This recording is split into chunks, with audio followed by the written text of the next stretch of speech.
Here's another lick in the key of G, and this one you can also use this in a number of other keys. It relies on the having the minor third to the major third on the black to white notes. So you can do it in the key of C, you can do it in the key of G, you can do it in the key of F, but you can't. It's harder to do in the keys of D, E, and A. I'll just show you briefly. It starts off with kind of a New Orleans lick, which you'll hear a lot if you listen to blues piano music from New Orleans, which is the...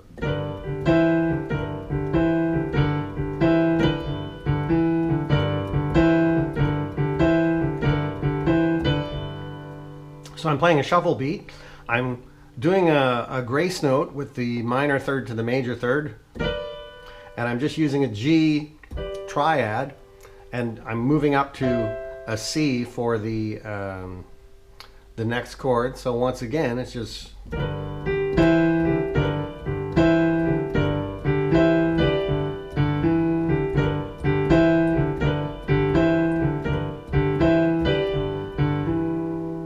And then when I go to the fourth chord, the C, I got to move the index finger from the major third down to the minor third, and that makes this chord a C9, which automatically adds more interest. And then I'm going to change the rhythm of my right hand, and instead of going, I'm going to double the speed and go, and you'll hear how it sounds with the 4/4 rhythm in the left hand. Now once again, this is a difficult thing to do if you're just developing independence between the right and the left, because the left hand has to keep going with the steady 4/4 shuffle, and then you're doubling it up in the right hand. But here's what it sounds like when it's all together.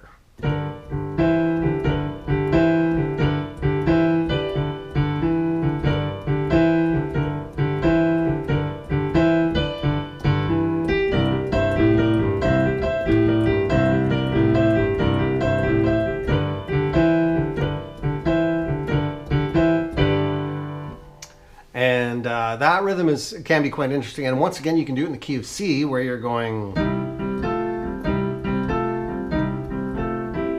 And then when you go up to the F, you're going to just drop your index finger here from the major third to the minor third, and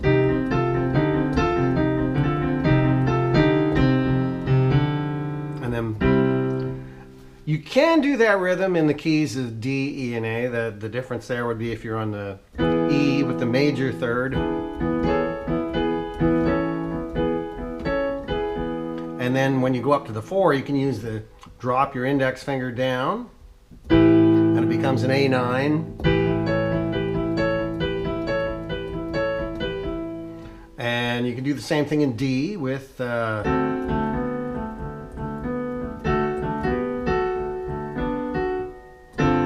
and then you're going to go to the when you go to the 4 chord, of course, it's becomes the 9th chord by just dropping your index finger from the major third down to the minor third.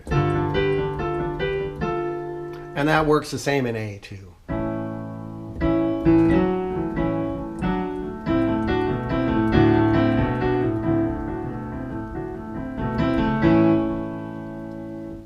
The final tip for now that I'm going to show is using accents. And so what this is, usually you'll hear this a lot when people are soloing, where they use the accent to accent a chord before transitioning. For instance, you're using it's easier if I play it. So we'll do this one in the key of C, and I'll be using that lick that I showed before, the New Orleans lick, and then I'm gonna do, just before I switch to the 4 chord, I'm gonna do some accents on the C7, or I can use the C9 to switch to the 4 chord to the F. So it's like,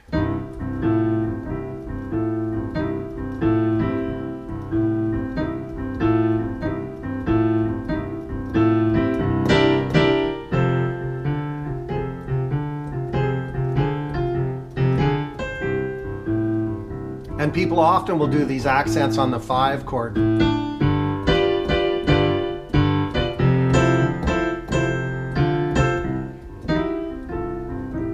And so forth. So Once again, the accent there would be like a 1, 2, 3, 4, like a.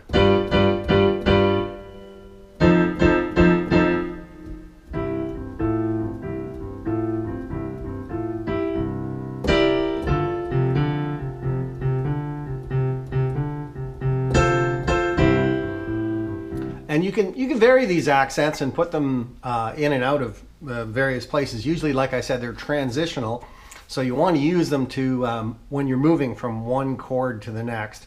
Like I said, the easiest way of starting off is use it for the 5 and the 4 chord when you're doing the turnaround. So in the key of G, for instance, it would be, and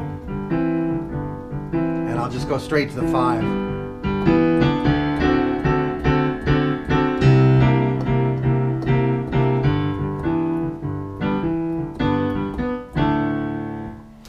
And you can do that, it's the same in all the keys.